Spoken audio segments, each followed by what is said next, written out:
Yeah, let's open chapter 3.4, conversion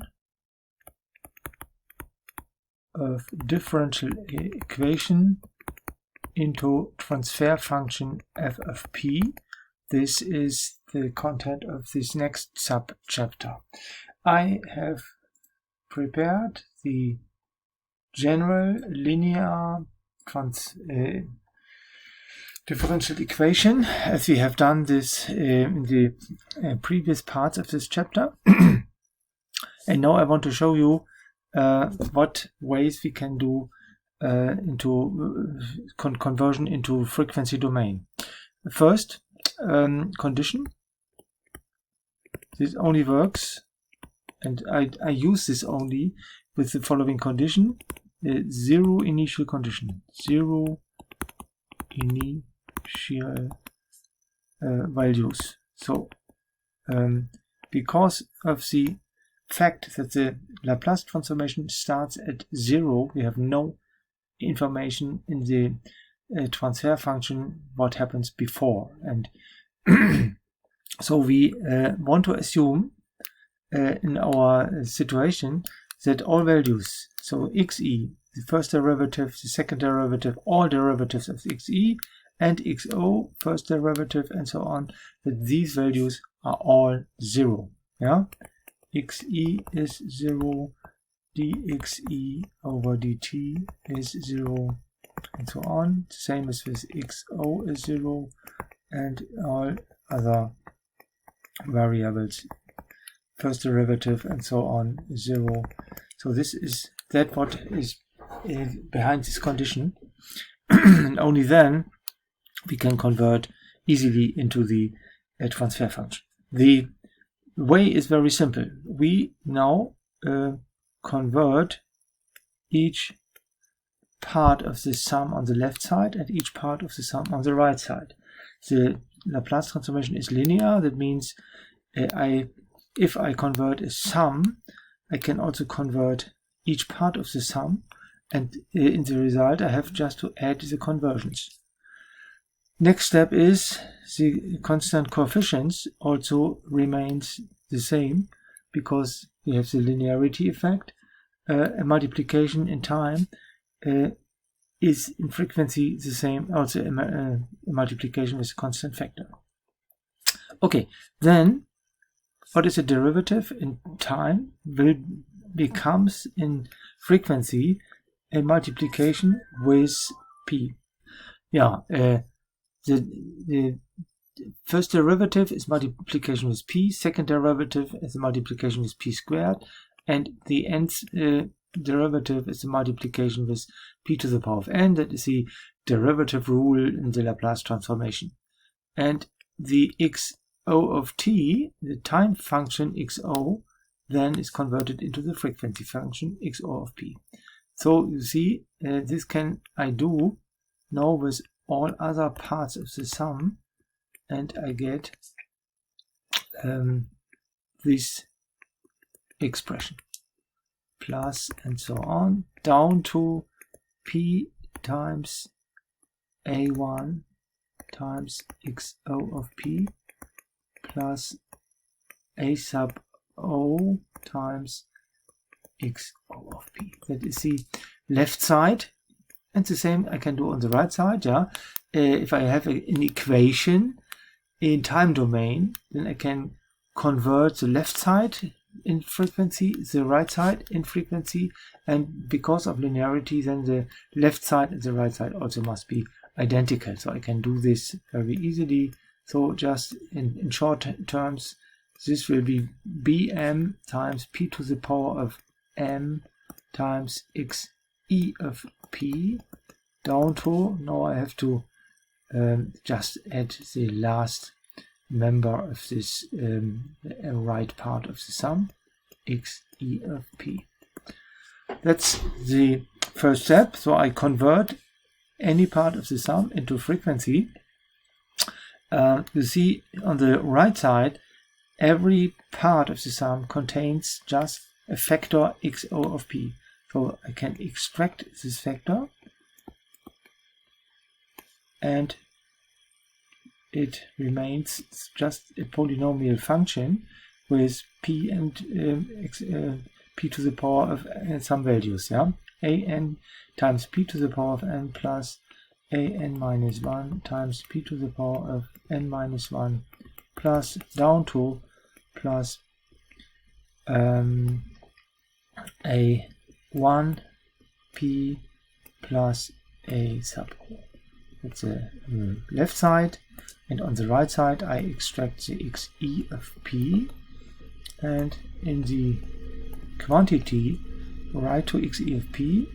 The polynomial function remains with coefficients or b coefficients with again a polynomial function in p, b0.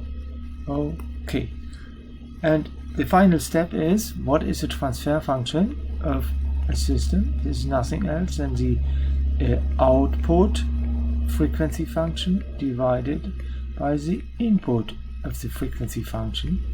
And you see what happens in our equation.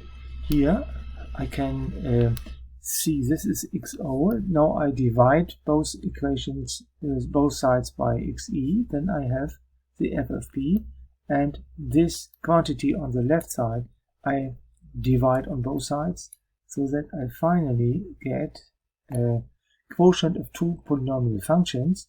In the numerator we have bm p to the power of m plus down to b1 p plus b0. In the denominator we have an p to the power of n plus down to a1 p plus a sub o. This is the transfer function, system transfer function. You can also say system transfer function of that system, which is described with our original differential equation. And what you can see is the coefficients appears again in the polynomial functions.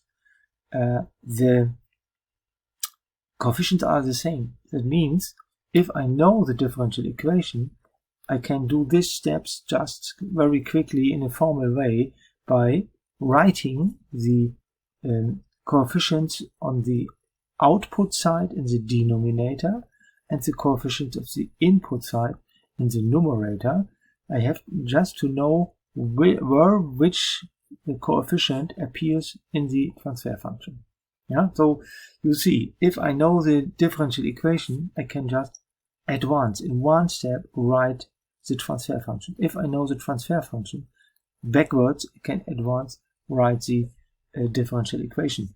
Just a simple example. I want to have example.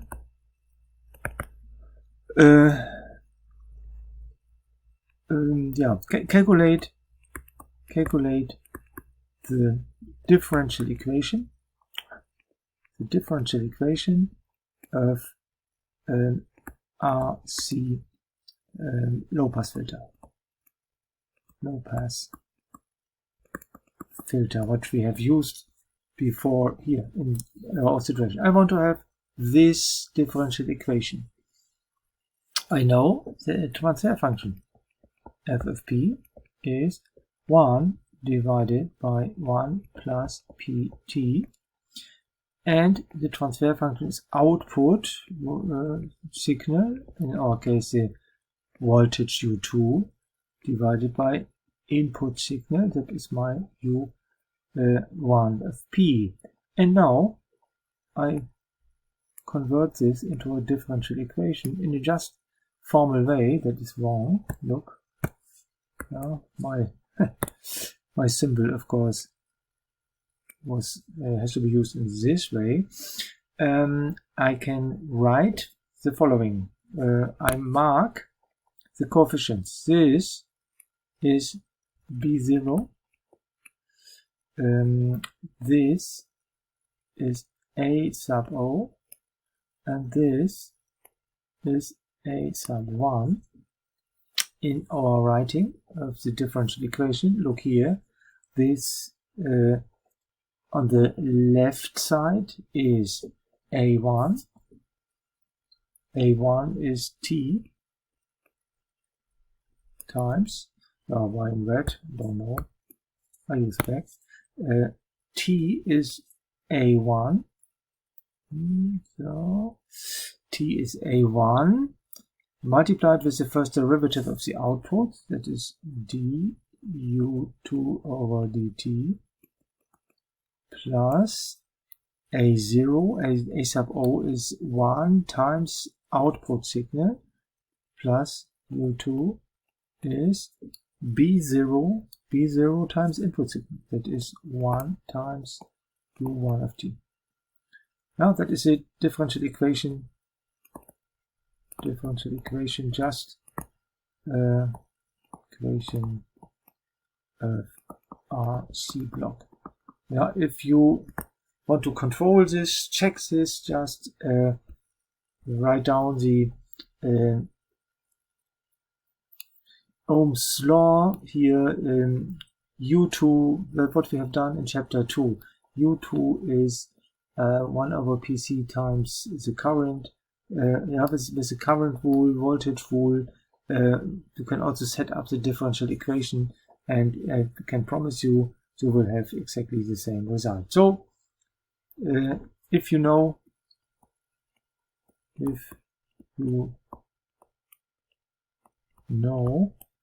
differential equation, you know transfer function. That is the same information, exactly same information.